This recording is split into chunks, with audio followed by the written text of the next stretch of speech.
ئەنجومەنی بەرگری لە زیندانیانی سیاسی ئازەربایجانی لە ئێران ئاداب ڕەشە و هێرشە نەژادیەکانی کۆماری ئیسلامی لە ورمێ محکوم دەکات. 22 مارسی 2025 زاینی.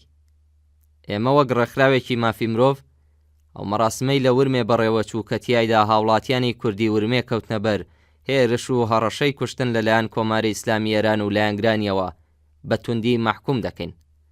ئەم مەراسمە لەلایەن محەممەد خەلیلپور یەکێک لە مەلایانی شیعە پلانی بۆ دانرا بوو و بە شێوەیەکی بەرفراوان لەلایەن بەرپرسە ناسراوە ئەمنیەتیەکان و نادر قازیپور نوێنەری پێشووی مەجلس بانگەشەی بۆ کرا. لەو کۆبوونەوە ئاینیەدا کە لەلایەن ڕژیمەوە ڕێکخرابوو خۆپێشاندەرانەی بینران کە پلاکاردی نژاد پەرستانیان بەدەستەوە بوو و دروشمی پڕ لە ڕق و کینەیان دەوتەوە.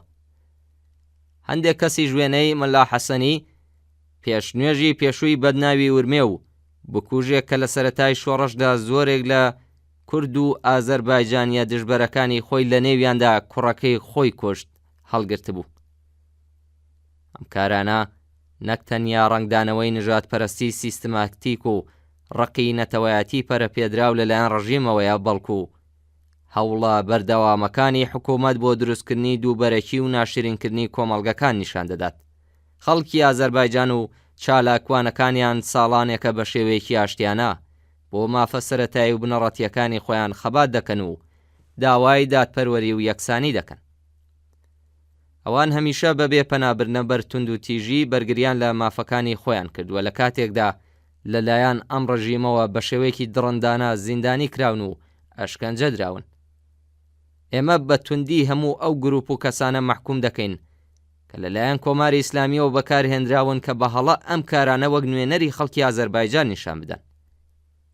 ئەم هێرشانە تەنیا هێرشێک نییە بۆ سەر کۆمەڵگای کوردەکانی ورمێ، بەڵکو هەوڵێکی بە ئەنقەسە بۆ لاوازکردنی خەباتی ئاشتیانەی خەڵکی ئازەربایجان کە بەهایەکی قورسیان لە ڕێگەی دادپەروەری و کەرامەتی ئینساندا داوە.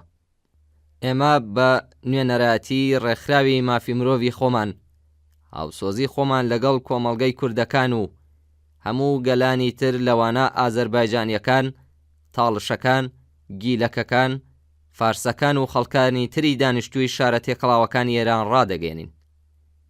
ئێمە پابەندبوونی نەگۆڕی خۆمان بۆ پشتگیریکردن لە هەموو ئێرانیەک کە بۆ یەکسانی دادپەروەری و مافە سەرەتاییەکانی مرۆڤ خەبات دەکەن دووپات دەکەینەوە.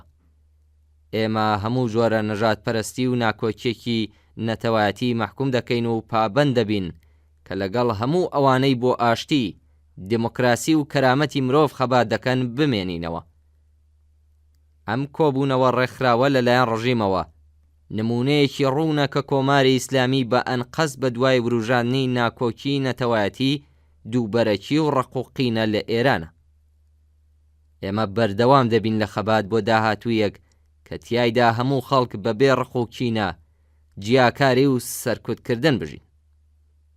فاختە لونا زەمانی، سەرۆکی ئەنجومەنی بەرگری لە زیندانیانی سیاسی ئازەربایجانی لە ئێران ئاداب.